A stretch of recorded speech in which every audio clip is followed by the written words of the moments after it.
বলছি। ব্যাসদেবটাকে যিনি ভাগবত লিখেছেন, আমাদের যে ভাগবত গীতা যিনি লিখেছেন তিনি ব্যাসদেব, যে আমরা অনেকে বলি বেদব্যাস, তাই না? তো ব্যাসদেব, এই ব্যাসদেব কি ভগবান কৃষ্ণ প্রশ্ন করে বললেন, ব্যাসদেব অনেক দিন ধরে ভাবছি আমি তোমায় একটা প্রশ্ন করব, কিন্তু কোনোদিনও বলার সুযোগ পাই না। আজ আমি সুযোগ পেয়েছি, আজ যদি তোমাকে একটা প্রশ্ন করি, তুমি কি আমার সেই প্রশ্নের উত্তর দিতে পারবে? ব্যাসদেব এত বড় পণ্ডিত, ভাগবত লিখেছেন, গীতা লিখেছেন, শাস্ত্রজ্ঞ ব্যক্তি, জ্ঞানী মানুষ, কিন্তু উত্তরটা কি দিচ্ছে বাবা? ব্যাসদেব বললেন, দয়াময় আমি কি করে তোমার প্রশ্নের উত্তর দেব বলো?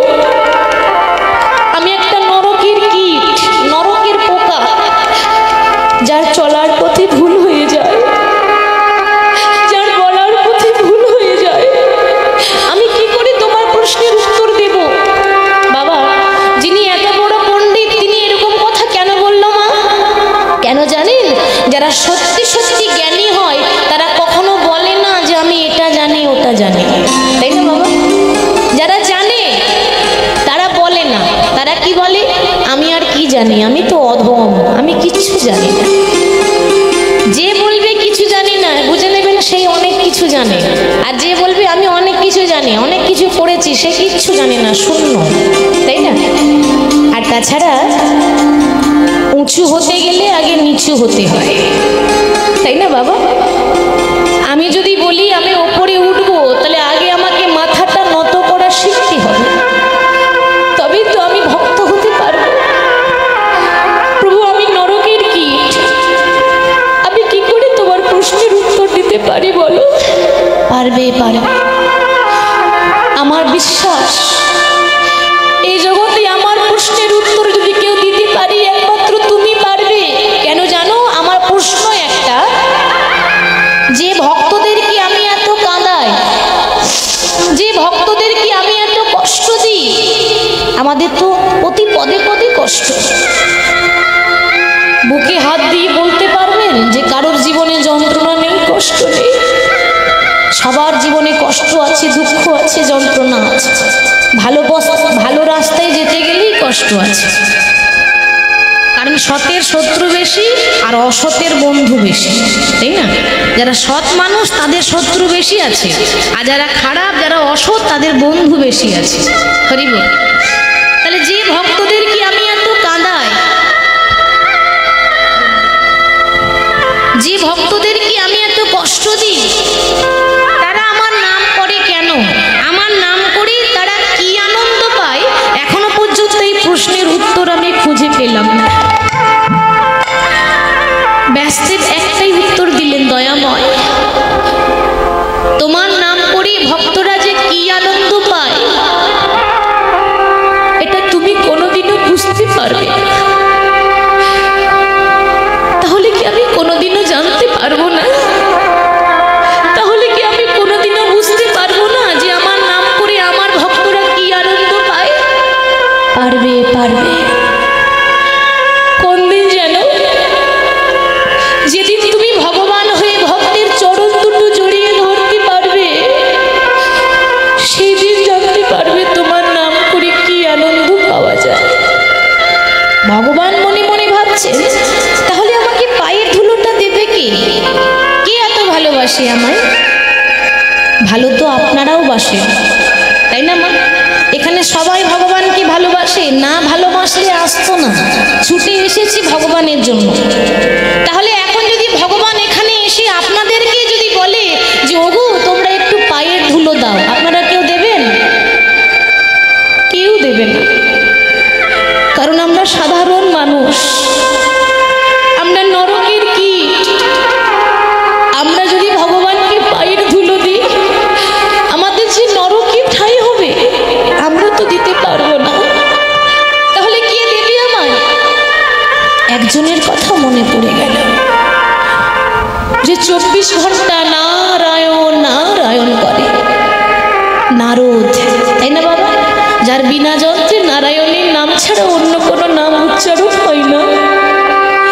ভগবান শ্রীকৃষ্ণ যখন নারদের কাছে গিয়ে দাঁড়িয়েছে, নারদ, ও নারদ, নারদ বলে উঠলেন, প্রভু এতদিন আমি তোমার কাছে ছুটে যাই, আজকে তুমি আমার কাছে কেন? নারদ, এতদিন প্রয়োজনটা তোমার হয়েছিল, আজকে প্রয়োজনটা আমার পড়েছে। যার প্রয়োজন সেই তো ছুটে যায়, আমার প্রয়োজন বলে আমি তোমার কাছে ছুটে এলাম। প্রভু বলো তুমি এখানে কেন এসেছো? তোমার কোনো প্রয়োজন থাকলে তুমি আমায় একবার বলতে পারতে, আমি তোমার কাছে চলে যেতাম, তুমি কেন এলে? নারদ, আমি তোমার কাছে একটা বস্তু নিতে চাই। নারদ বলল, প্রভু আমার দেহ, মন, প্রাণ, জীবন, যৌবন সবই তো তোমার, আমি আমার আপন বলতে তো কিছু রাখিনি দয়াময়, তাহলে তুমি আমার কাছে কি চাও? নারদ, আমি তোমার দেহ, মন, প্রাণ নিতে আসিনি, আমি যেটা নিতে এসেছি এটা বাজারে পয়সা দিলেও কিনতে পাওয়া যাবে না। মার্কেটে পয়সা দিলে সব কিছু কেনা যায়, কিন্তু ভক্তি কেনা যায় না, ভক্তের পায়ের ধুলো কেনা যায় না। আমার বাসনা হলো আমি তোমার পায়ের তলায় যে ধুলোটা রয়েছে না, সেই ধুলোটা দয়া করে আমার মস্তকে দাও। দয়াময়, তুমি পাগল হয়ে গেলে? এই বিশ্ব ব্রহ্মাণ্ডে এত দামি দামি জিনিস থাকতে তুমি আর কিছু পেলে না, তুমি আমার পায়ের ধুলো নিতে এসেছো? না না, আমি সব দিতে পারবো, কিন্তু পায়ের ধুলো তো দিতে পারবো না। কেন পারবে না? এইটুকু আমাকে ভালোবাসো। যে যাকে ভালোবাসে তার জন্য জীবন দিয়ে দেয়, আর তুমি আমার জন্য পায়ের ধুলো দিতে পারবে না? নারদ বলছে, প্রভু জীবনটা দিতে হয় দিয়ে দেবো, কিন্তু পায়ের ধুলো দিতে পারবো না, কারণ তুমি ভগবান। ভগবানকে পায়ের ধুলো দেওয়া যায়? তো আমার অপরাধ। নারদ মনে মনে ভাবছে, বাহ, এতদিন শুধু চেয়ে গেল, কিন্তু বিনিময়ে কিছু দিল না। এই কলিযুগের মানুষ মন্দিরে গিয়ে ভগবানের কাছে শুধু হাত পেতে চাইতে জানে, কিন্তু বিনিময়ে কিছু দিতে জানে না, তাই না? আপনি যতদিন দিতে পারবেন আপনাকে সবাই ভালোবাসবে। যখনই আপনার দেওয়াটা বন্ধ হয়ে যাবে, এ সংসারে আপনাকে আর কেউ ভালোবাসবে না। মন্দিরে গিয়ে দেখুন ধূপকাঠি জ্বলছে, তাই না মা? ধূপকাঠি যে জ্বলছে বাবা, এই ধূপকাঠির যতক্ষণ সুগন্ধ থাকে ভালোবাসে সবাই তাকে। যখনই সুগন্ধটা শেষ হয়ে যায় তখন আর কেউ ধূপকাঠি বলে না, বলে কাঠি হয়ে গেছে, তাই না? যতক্ষণ সুগন্ধ দিল ততক্ষণ ধূপকাঠির দাম, শেষ হয়ে গেলে কাঠি। আর কাঠি রেখে লাভ কি? বের করে ফেলে দাও, আর দাম নেই। যতদিন দেবেন ততদিন এই সংসার আপনার, যখন দেওয়া বন্ধ হয়ে যাবে কেউ কারণ নয়। তাহলে নারদ, সারা জীবন তুমি আমার কাছে চেয়ে গেলে, আজ আমি তোমার কাছে পায়ের ধুলো চাইছি, তবু তুমি আমায় দিতে পারলে না, তাহলে কি দেবে আমায়? হঠাৎ মনে পড়ে গেল মহাভারতের পঞ্চ পাণ্ডবের স্ত্রী, যার নাম হলো দ্রৌপদী। মনে মনে ভাবছে, দ্রৌপদী তো আমাকে সখা বলে, সখা বলে অর্থাৎ নিজের বন্ধুর মতো বলে, ভালোবাসে।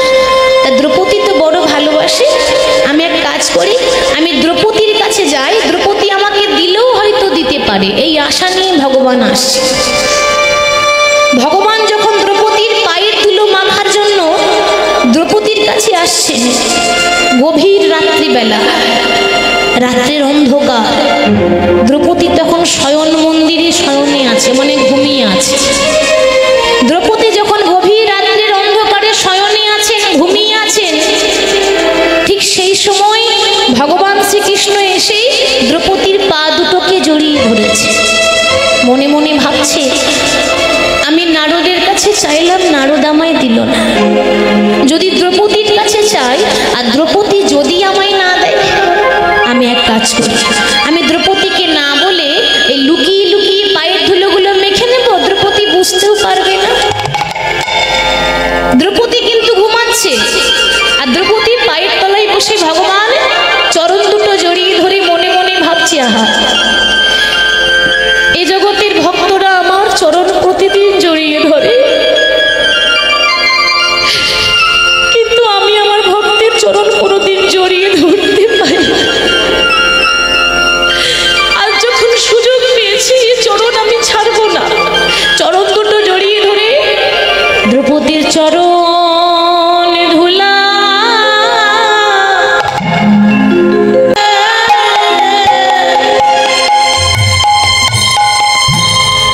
ভগবান শ্রীকৃষ্ণ।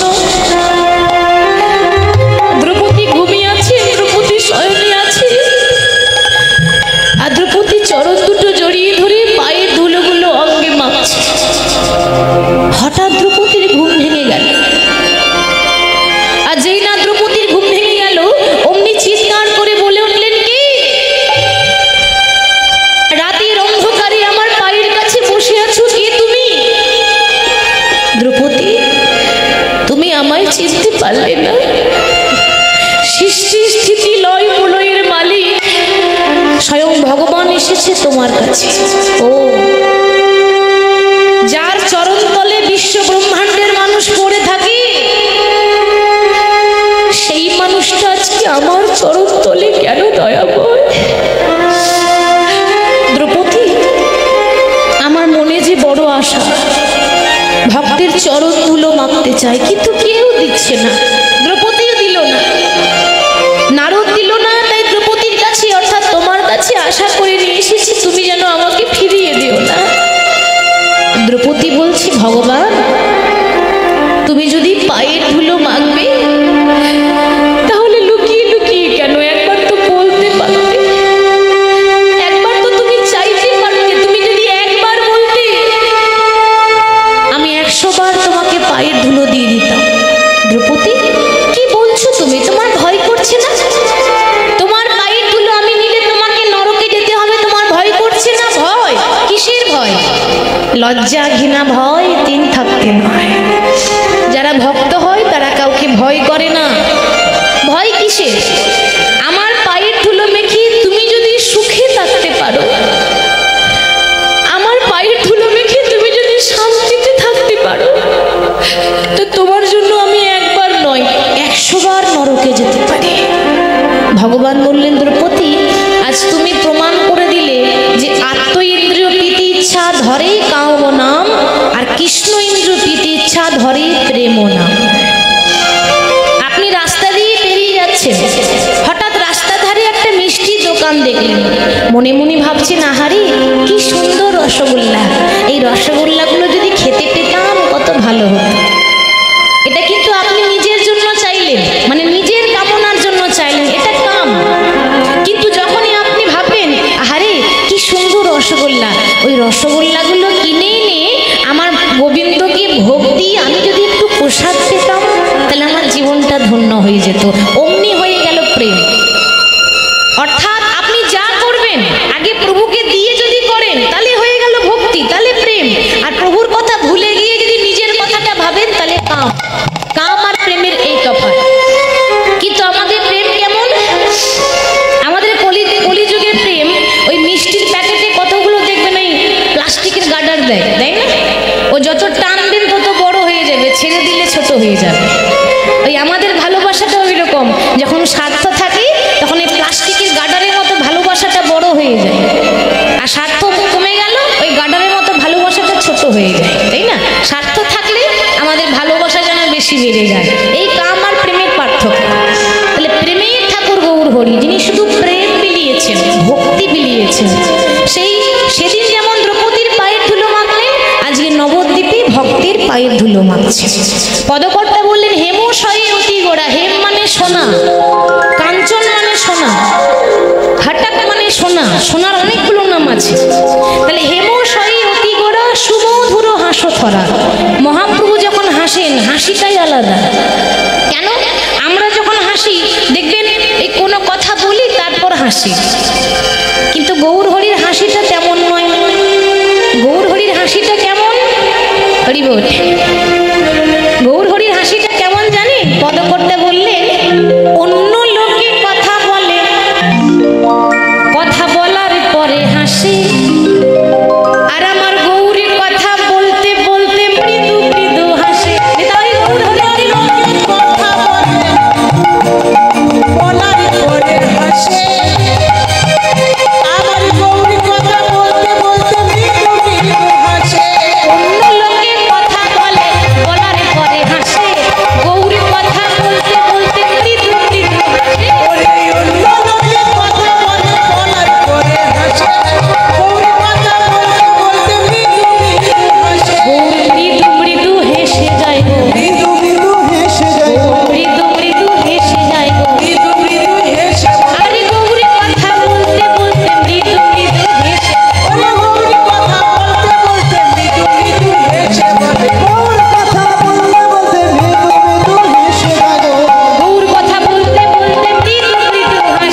সথরা জগজন নয়ন আনন্দ।